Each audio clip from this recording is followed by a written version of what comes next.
Welcome to USA Rift. I'm your host, and today we're going to expose something massive. We are stepping inside an explainer that is going to completely reframe how you view your money, your wealth, and the modern financial systems that are, quite frankly, designed to quietly drain it away. Before we uncover the exact mechanics of this trap, please make sure to subscribe to the channel, hit that like button, and comment down below with what you thought. You can also support the channel by becoming a channel member, which really helps us keep doing these deep dives. Now, I want you to prepare yourself, because the system was never actually designed for you to win. What we're looking at today is essentially a machine that seamlessly converts your hard-earned labor into someone else's capital, all perfectly disguised as the American dream. We're going to dive deep into the exact architecture of this machine, breaking down the absolute smallest details of how lending institutions operate, how depreciation secretly evaporates your net worth, and how the entire middle class is being meticulously engineered to stay exactly where they are. So let's start with a really uncomfortable truth. You are not broke because you spend too much. I know that goes against everything you've ever heard, but this is the exact truth that financial media and major banking institutions literally do not want you to realize. For decades now, the middle class has been gaslit. You've been led to believe that your inability to build generational wealth is somehow tied to trivial, everyday choices. You're told you're struggling because, you buy an expensive coffee every morning, or because you occasionally eat out at a restaurant, or you buy avocado toast. It's honestly a brilliant distraction. The reality is that you are trapped in a structural cycle. A perfectly engineered, highly mathematical pipeline that takes your paycheck, routes it through mandatory bills, and funnels the vast majority of your remaining liquidity directly into a compounding debt cycle. And the absolute biggest, most devastating leak in your personal wealth, it isn't in your kitchen. It's parked right outside in your driveway. $48,841. Let that number just sink in for a second. That is the average transaction price for a new vehicle in the United States today. Let's focus on the smallest details of what this number actually represents in the real world, because it's wild. Over the last few years, we've seen a massive structural shift in how cars are manufactured and sold. Automakers realized, hey, we can maximize profits by just eliminating base models entirely. So they stripped the market of truly affordable entry-level cars. And what did they replace them with? Massive, heavy vehicles completely bloated with expensive technology, oversized infotainment screens, and these forced subscription models. And here's the kicker. At the exact same time, while median household wages have technically risen, they're nominally at an estimated $83,730. Cumulative inflation has absolutely eroded your discretionary budget. Your real inflation-adjusted purchasing power is practically flat. So what does this actually mean? It means purchasing an average new vehicle today demands 7 full months of the median gross household income. 7 full months. 7 months of your life's labor, of waking up early and grinding, traded for a piece of metal that literally begins dying the second you turn the key. Which brings us to a psychological battleground, the shiny illusion versus compounding debt. Think about the last time you walked onto a dealership lot. You aren't just buying a car, right? You're entering a highly controlled, optimized environment designed from the ground up to manipulate human emotion. The pristine showroom, the smell of that premium leather, the adrenaline rush you get on the test drive, you are being sold an illusion of status, of convenience, and immediate gratification.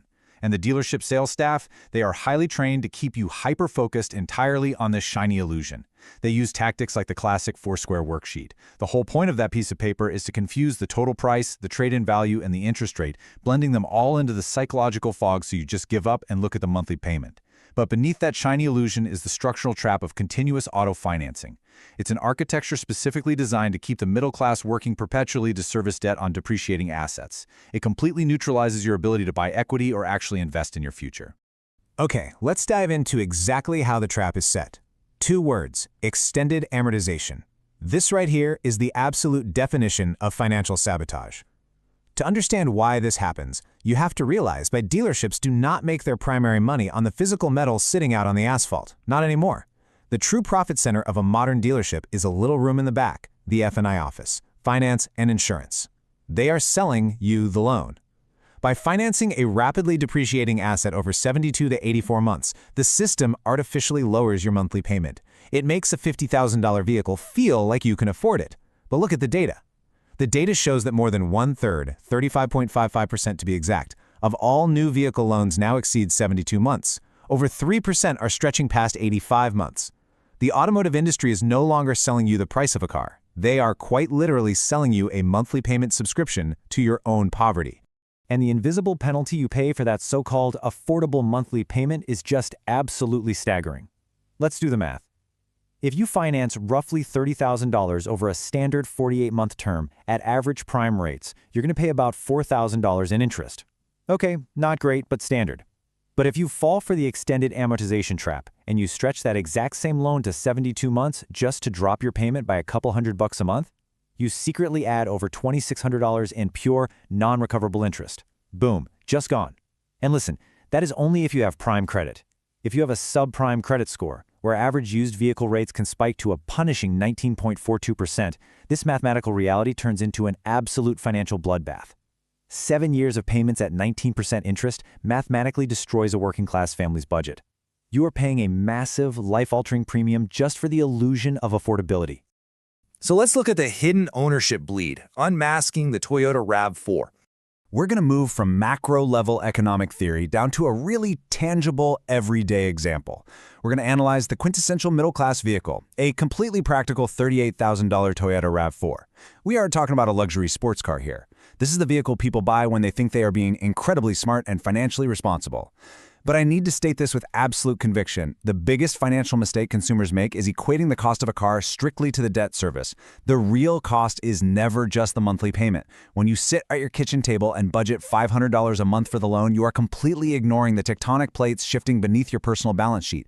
The dealership wants you hyper-focused on that monthly note because it keeps you entirely blind to the systemic, multi-layered bleed happening everywhere else.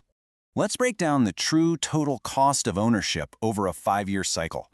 This is where your hard-earned wealth is quietly vanishing without you even noticing. The total out-of-pocket and non-cash running costs for this very sensible RAV4 equal $34,317. Now look closely at the massive chunk of this cost structure, taking up nearly half the equation. That is $16,447 lost entirely to depreciation. Let's break that down into granular detail because it's horrifying. That means you are losing over $270 every single month into thin air. It is a ghost expense. You don't write a check for it, you don't swipe your card for it, but it is evaporating directly from your net worth every time the sun goes down. Then on top of that, you have nearly $10,000 in insurance premiums and roughly $6,000 in fuel. Interestingly, the maintenance is incredibly low, just under $2,000, because, well, Toyota reliability is genuinely excellent. But here is the crazy paradox of the modern car market. Even with exceptional mechanical reliability, the financial structure of owning this new vehicle is bleeding you dry to the tune of nearly $600 a month, and that is before you even factor in the actual loan payment. So the crucial point here is how this depreciation curve interacts with that extended loan you took out. Welcome to the negative equity trap. Here's the rule of thumb. A car loses roughly 20% of its value the actual year you drive it off the lot. It sheds another 15% annually every year after that. When you combine this steep, aggressive cliff with a slow-moving 72-month extended loan, your loan principal is paying down significantly slower than the car is depreciating. Let's walk through a visceral, everyday scenario that happens thousands of times a day in this country. You're in year 4 of your 72-month loan. Suddenly, the transmission blows, or maybe a medical emergency happens, or you lose your job, and you just need to downsize. You take the car to the dealership to trade it in. The appraiser looks at it, runs the numbers, and tells you the brutal truth. The car is worth $14,000, but your loan payoff is still $22,000. You are $8,000 underwater. You don't get a nice little check to walk away. No, you have to write an $8,000 check out of your own pocket just to give the car back. Or, and this is what usually happens, you are forced to roll that negative equity into a new, even larger loan at a higher interest rate. You are actively trapped, paying for a ghost. So what do? We need the 23-8 reality check, a brutal affordability benchmark. We literally need a defense mechanism, a strict mathematical framework designed to cut through the smoke and mirrors and expose exactly what you can actually afford, stripping away the dangerous illusions created by the modern auto finance industry. Let's walk through the 23-8 rule step by step. Step 1. You absolutely must put down at least a 20% down payment in cash. Why? Because this immediately absorbs that initial 20% depreciation hit we just talked about. It keeps you from instantly going underwater the exact moment the tires hit public pavement. Step 2. You finance for no more than a 3-year term. That's 36 months, max. This ensures you are paying the debt off faster than the asset rots in your driveway. Step 3.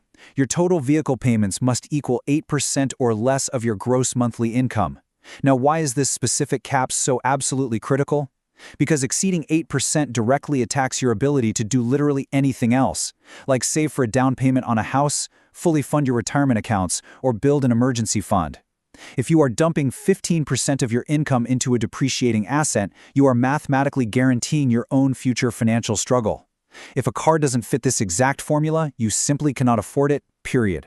Now, I need you to prepare yourself for the harsh truth of what that math actually means today. $136,000. To safely afford that practical, standard, middle-class Toyota RAV4 under the strict 23-8 rule, a household actually needs an annual income of over $136,000. Just think about the massive societal gravity of that math for a second. The median household income in America is roughly $83,000. This mathematically proves that a basic new compact SUV is now completely out of reach for nearly 80% of American households if they actually want to protect their financial future. The system has literally normalized living entirely beyond our means.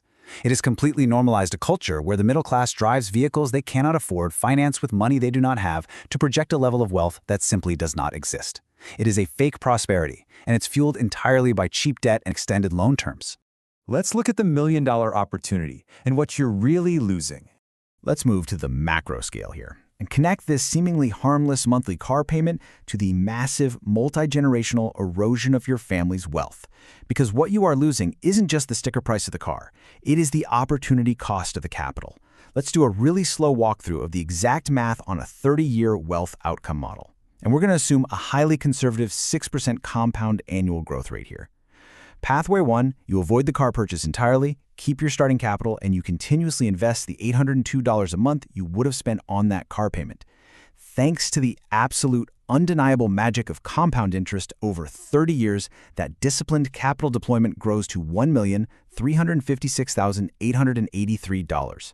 Pathway 2, you follow the strict 23-8 rule, you take 3 years to aggressively pay off the car, and then you invest for the remaining 27 years. Your terminal portfolio value is $1,053,150. Choosing to deploy your capital into an auto loan, even if you do it responsibly, even if you follow the rules perfectly, results in over $300,000 in lost wealth over 30 years. Now extrapolate this out to the people who fall into the trap of leasing a brand new car every 3 years. They never stop making payments. They are quite literally surrendering millions of dollars of their own future net worth directly to the auto industry. So, the big question. How do we break free? How do we actually escape this cycle and take back absolute control of our cash flow? Well, here are the detailed, actionable steps. First, and this is the hardest one, you must undergo a profound psychological shift. You have to start viewing vehicles purely as utility transportation. They are not a reflection of your status, your success, or your self-worth. They get you from point A to point B. Second, entirely avoid any loan term extending past 48 months. Do not ever let a finance manager stretch the timeline just to sell you a payment. If you have to stretch it to 72 months to afford it, you can't afford it.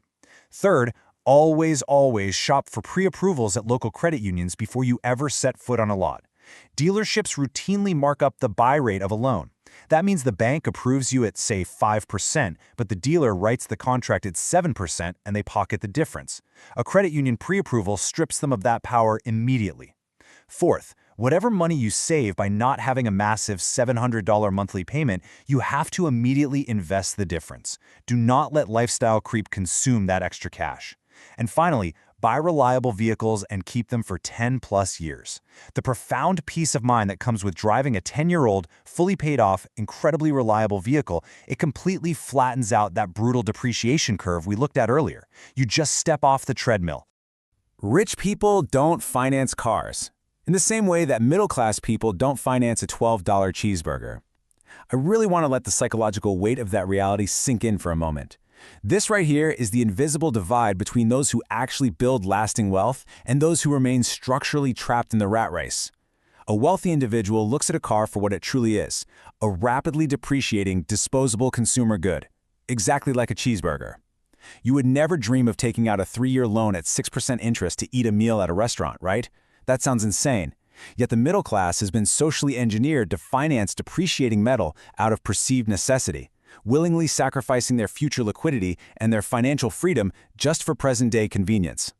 Which leaves us with this final, truly provocative reflection. Will your next car keep you trapped in the system? Every single time you sign a finance contract for a depreciating asset, you are trading your future freedom to a bank. The entire system relies on you ignoring the hidden costs.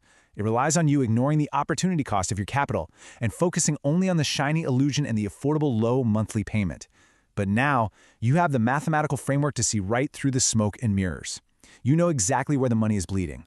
The next time you drive past a dealership lot filled with those rows of gleaming, brand new vehicles, you will no longer see status or success. You will see it for what it truly is, a graveyard of future wealth. And the absolute worst part, most people will never realize it. Thank you so much for joining me on this deep dive. If this explainer changed how you see your finances, remember to subscribe to USA Rift, hit that like button, leave a comment with your thoughts, I'd love to hear them, and seriously consider becoming a channel member to support more deep investigations like this one. Stay focused out there, stay disciplined, and I will see you in the next one.